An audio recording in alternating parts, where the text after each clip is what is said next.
YouTube, what's going on, y'all? It is TevinElChopo. Friends call me Chop, and I'm back with another review.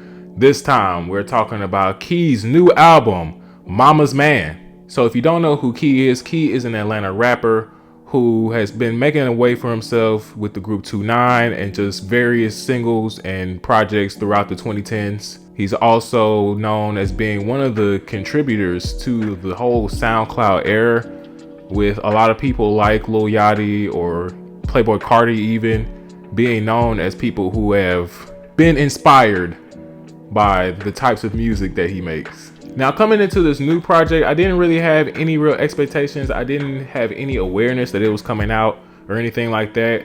But Key is one of my favorite artists. I've definitely been following his music for almost a decade now, just with a variety of singles and projects that he's been putting out on his own, plus the collective that he has with 29, the things that he does with them as well. I've just been a fan of them and a fan of him for a very long time. I especially like his project with Kenny Beats, 777, that came out in 2018. And honestly, since that project, every project after that has been pretty good in my personal opinion. So yeah, coming into this project, I definitely was expecting a lot of the things that I enjoyed from Key throughout the years and a lot of the things that he's been doing throughout the years in terms of sonically, musically. And honestly, now that I've heard the record, he has in fact given me that, for better or for worse. So the project Mama's Man, which I assume is homage to his mother who passed away years ago, starts off with the song Wagyu, W-A-G-Y-U, Wagyu. Yeah, so it starts with that song. And in my opinion, this song is okay. It is an interesting way to start the album. I think the beat is nice. I do find it to be melodic and interesting. Also trap heavy as well. Key comes in on the record pretty nonchalant.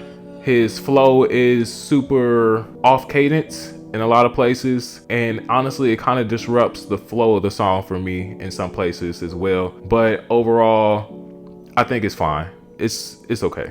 It definitely reminds me of old Key prior to 777, where he did have a lot of music where it seemed like he was a lot less interested in rapping and just kind of, letting the beat take him wherever he wanted to go. Then we go into the next song, Boom, which has a nice dance beat to it. Key also does more or less of the same thing, similar to the last track, where he doesn't necessarily seem overly interested. There's nothing really wrong with it per se, but I do think that this is an underwhelming moment on that album, to say the least. Now with the next song, Rolling, we do find that the intensity of the album does step up a notch thanks to the production of Chase the Money on the song. Key does a great job of coming in and just keeping the energy going with his just zany bars and just zany flows throughout the entire record.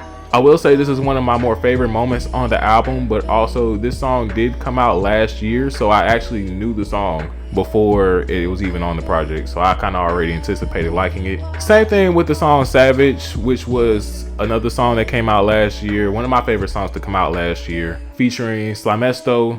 I think the song was super high energy. It's arguably my favorite song on the project, and again, just something that I kind of already knew coming into the project once I saw it on the track list. And then, almost like a juxtaposition, we go from my favorite song, Savage, to my least favorite song, Royal Rumble, where I find Key to be okay, but both of the features on this song to be very, very, very underwhelming, to the point where after Key leaves the song, I pretty much just skip the rest of it. Then we have the next song, Puff Daddy, where Key essentially samples Puff Daddy's song, Can't Nobody Hold Me Down, with the hook.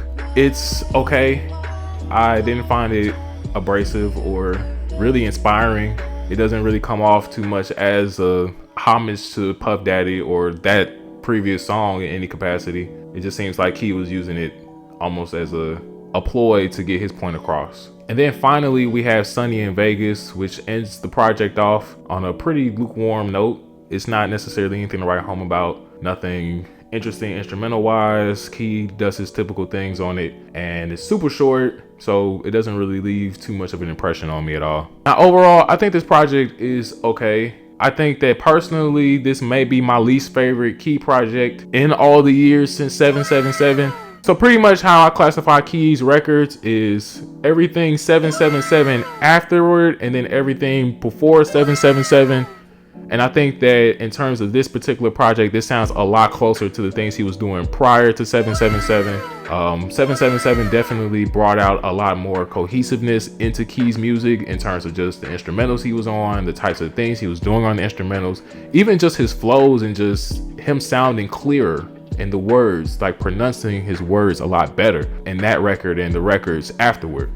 And I just think that this is kind of a backslide in a lot of respects to the things he's built up to since then. So if I had to give this a rating out of 5 flames, I would give it a smooth 3 out of 5. I didn't hate the record at all. It's super short, so it didn't necessarily overstay its welcome at all, but it just wasn't something that I think is some of his best work. Something that I don't really see myself going back to too much. So if you're a fan of Key, I think this is definitely worth giving a listen. But if this is your first time ever hearing Key, ever, I would suggest listening to 777 with him and Kenny Beats. I know I keep bringing that project up, but that was the definitive project that definitely, in my opinion, put Key into another level in terms of the types of things that he can do musically. And I think that on this new project, Mama's Man, it doesn't necessarily hit the same highs as that project did. But hey, these are just my opinions. If you've heard the record, let me know. How do you feel about it? Did you like it? Disliked it? Are you kind of just lukewarm about it? Comment below and we can talk about it. Also, while you're here, don't forget to like the video up. I need the likes, please and thank you. Don't forget to subscribe to this channel for more videos like this one, and hit the bell notification as well so you get notified every time we do drop videos onto the channel. Again, my name is TevinElChopo. Friends call me Chop, and I'm gonna catch y'all next time.